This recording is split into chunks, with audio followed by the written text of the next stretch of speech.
Welcome to the Money Over 50 podcast, brought to you by Dallas Davison and Michael Hogue from Money Over 50 Financial Advisors. This information is general in nature and does not take into account your objectives, financial situation, or needs. Therefore, you should consider whether the information is appropriate for you and your personal circumstances. If you require personal advice, please contact Money Over 50 Financial Advisors. Here are your hosts, Dallas Davison and Michael Hogue. Welcome to Money Over 50 with Dallas and Michael. Dallas, your topic today, life's too short to drink bad wine. I'm amazed because usually you're a $5 bottle of wine. Just to clarify, maybe my point here is that you need to amend your taste buds so that the $5 cask wine tastes just as good as the pepper jack. But no, I actually I asked my wife Nicola this morning and said, "Have you got any ideas for podcasts?" And she stared off into space for a bit and just came up with this pearl of wisdom that she then explained that she'd seen on a fridge magnet at my parents' house, actually. So, and the point that she was thinking of, and that I think touches on a thing for a lot of people, is that there's an attitude towards retirement or this next phase of a lot of people's life where it's a time of less or of scrimping and saving and scarcity, and I think that's to me one of the shifts that we often want to talk about with people, and that's most of our clients that have come to us. This is what they want to avoid: is that as the phrase suggests, life's too short to drink bad wine.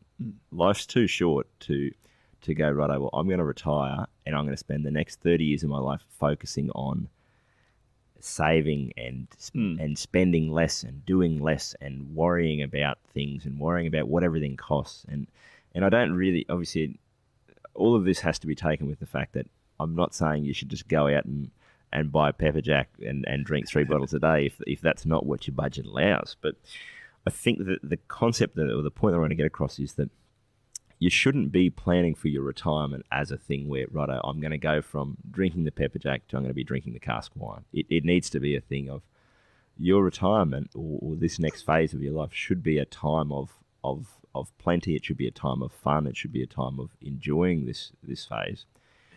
I sort of, sometimes you see people who are retirement's approaching and they're like, it's like if you've ever taken a 2-year-old on an escalator and they see the end of the escalator coming up, and you can see them start to tense up a bit, and they're worried they're going to trip over it, and then often they'll step off the edge of it and go, that wasn't that bad. And so a big part of our planning that we've talked about with our clients is going, right, what are you spending now?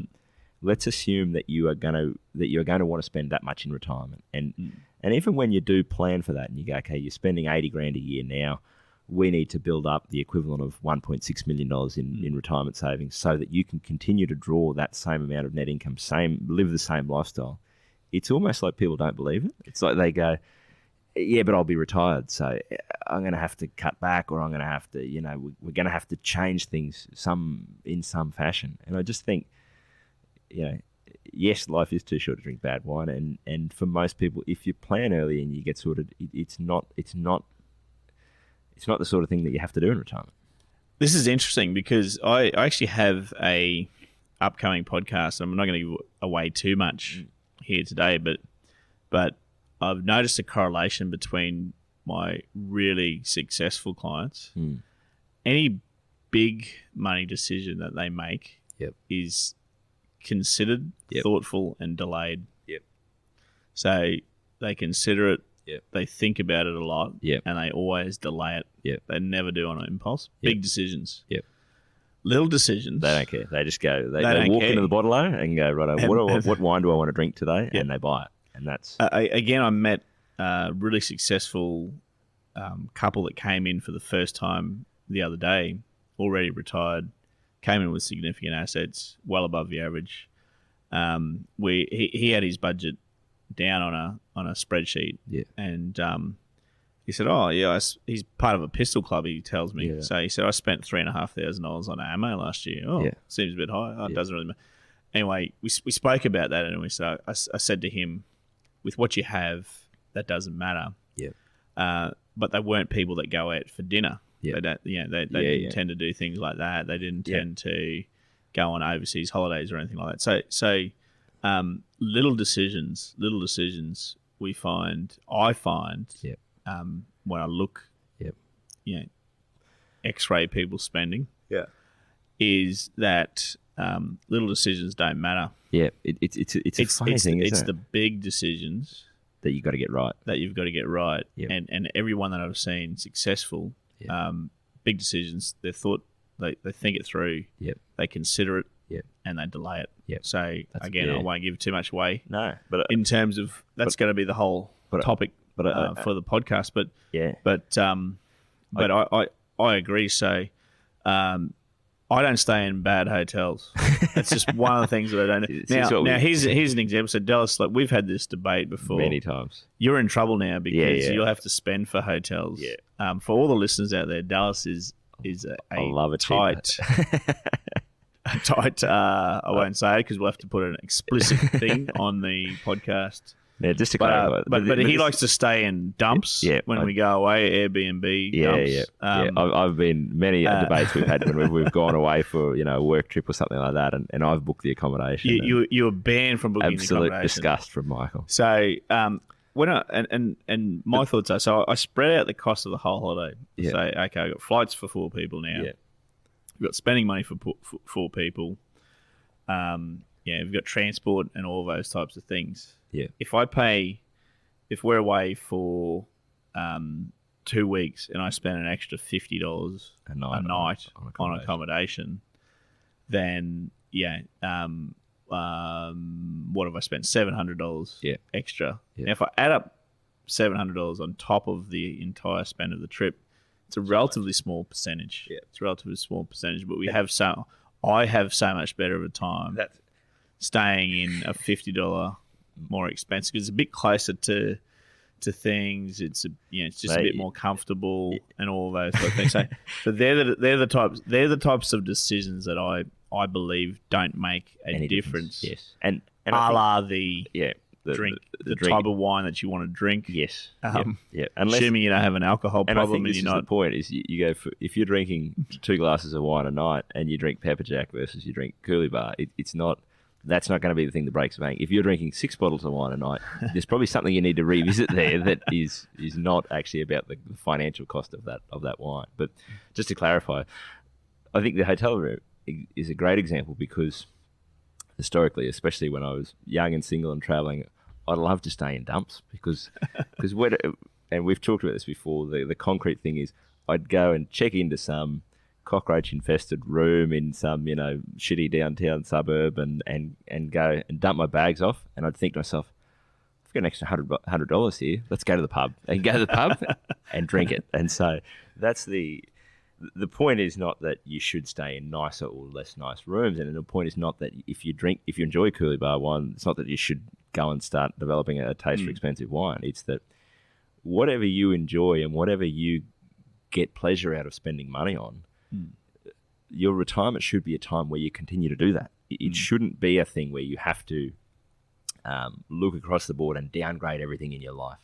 As we've said many times, there's some value in looking at your budget every now and then to just go, what are the things that I'm spending money on that I'm not getting enjoyment out of? But I think there's sometimes an attitude approaching retirement where we go, it's almost like a Catholic guilt hair shirt thing where we go, all of the things that I used to get enjoyment out of while I was working, well, I'm not working anymore, so I can't do that, can't have those fun things. And I think if you're approaching, and a lot of these things are subconscious beliefs, you're obviously not intellectually saying that, but I think you'll find this with couples more than anything. There'll be 2 members of a couple, and one of them is kind of going, okay, well, Dallas or Michael sat here and said, we're spending $80,000 a year, and we're putting our money into super that we need to. When we get to retirement, we're going to be in a position to continue to live that lifestyle. And one member of the couple will intellectually believe it and subconsciously believe it, and the other member of the couple, it just sort of doesn't sit right with them, and they kind of go, but how can we we're not working anymore? You go, no, I know that's why we've put the money. So that's and even when they intellectually believe it, it sometimes takes many years for people to get comfortable with that idea that we've allowed for this. we've already budgeted for the fact that you are going to spend the amount of money you're spending now. Just because you've stopped working doesn't mean that you have to cut back everywhere or that you can't do those things that you enjoy. Yeah, well, I'll take this opportunity to promote us a little bit. That's what we do. Yeah, that's literally we're planning driven. Yeah. So one of the things that I find, even people that are quite good with their finances and that are doing most of the right things, they actually don't know if they can afford to do things because they don't have a comprehensive plan in place. So when we are, obviously we're financial planners, so it's all part of the plan. Yeah, like you said, Dallas. The plan is to fund a 30-year retirement starting from this particular date. Yeah, and inbuilt into that plan is the fact in this example that we can take $90,000 net of tax, for example, and spend that every year. Spend it on what? It doesn't matter. We assumed it's being spent. So, and I think listeners to this podcast are more to the right than the left, and this is not a political alignment. What I'm talking about here is the people to the left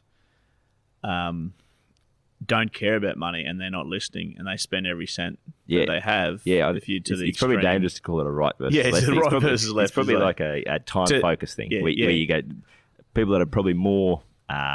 I'm just thinking in terms of a bell curve. So the bell curve, if you're start of the bell, let's call it politically right. No, I'm not talking about the political. I'm not talking left to right political. You're talking left to right of the bell curve. I'm talking about the start of the bell curve. This would be a good soundbite. Michael Hogue says that people on the left politically don't care about money. Well, the start of the bell curve, those people, let's assume they're the people that are spending every cent they earn. Yeah, they're not listening. No, absolutely not. So to the end of the bell curve, other people are the people. And a lot of them would be listening. Yeah. But some of those people need to be loosened a little bit, to use one of your terminologies, because by virtue of the fact that they've worried about money and they've taken care of money and then they've been thinking about money their whole life, the byproduct of that oftentimes is that those people have significantly more than they need. To enter retirement, or they have enough. It's very, very hard then it's because they've been in a save and a scrimp and a claw and a scratch mentality for their entire lives. At retirement, it's very, very difficult for those people to actually be able to spend some of that money. Absolutely. And we're not promoting blowing money for the sake of it. No. What we're saying is that if you get enjoyment out of some little things, then then you need to do that. I had to encourage a retiree of mine to spend $40,000 on a world trip one time in where not in this business but in a former business. But it's amazing. I had to say I had to sit them down and say you have to do this, and they're in their 70s. And I said, you need to go and do this. You've been talking about it forever.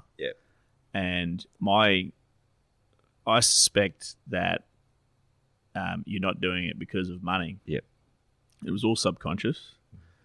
And I said to them, let's do this. I'm signing the papers today. It's going to cost you about $40,000. We're going to redeem the money today into your bank account. You go and book it. So they went and booked it.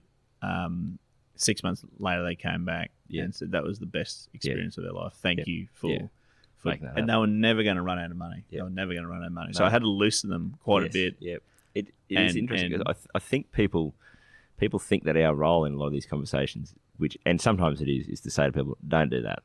We're going to spend $40,000. No, you cannot afford to do that right now. Do not do that. But again, I think you've touched on a great point here. By its nature, if you're thinking about that bell curve of the sort of people that are sitting in our office probably are already thinking about money to some degree. And a part of why they come into CS is because they don't want to have to worry about it or think about it. But the fact that they're worrying about whether they should be worried about it is probably why they're sitting in our office. And so those people, you tend to have to, and not so much encourage them to spend money, but it is often a case where it's And especially in those first few years of retirement, it's a big one that I've often said. It takes about 3 years for people to get their head around the fact that yes, you're not working anymore, but it's okay. You've still got that level of income, and that's why, even with practically how we have income being drawn out and paid to clients in retirement out of their superannuation and their account-based pensions, is that you want it to come out on a fortnightly or a weekly or a monthly amount, sort of however they were getting paid, so that it becomes a very concrete thing where, okay, well, I was getting $1,500 a week hit the bank account. I've stopped working. I'm now still getting $1,500 a week hit the bank account. Oh, okay, that's fine. I can continue to live that same lifestyle. There's something very different about that concrete thing versus going, yes, you can continue to spend $80,000 a year, and there's $100,000 in cash in your bank account, so just spend that. People's nature is to go, well, I've now, that's when you get people going, well, I can't afford the pepper jack anymore. I've got to drink the Coolie Bar, or I can't go on that $20,000 trip this year that I normally go on every year. And so it's I think a big part of our role, and for people, especially as couples, to think about that, because it tends to be, like I say, one member of the couple is both intellectually gets it and emotionally gets it. We go, yes, this is just the next phase of our life, and that's where our money's going to come from, and that's okay.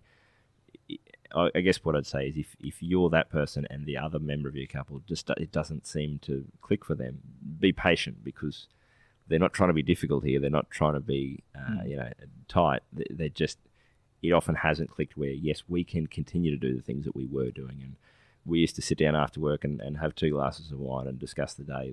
And if they don't want to do that, or if they suddenly start buying the cheap stuff in the clean skins bin, it's not because they're trying to be difficult. It's just a shift that people need to make in retirement. Mm-hmm. Thanks, Nicola Davison, for that for that topic. Yeah. So thanks for listening, guys. Thank you for listening to the Money Over 50 podcast with Money Over 50 Financial Advisors. We look forward to catching up again soon.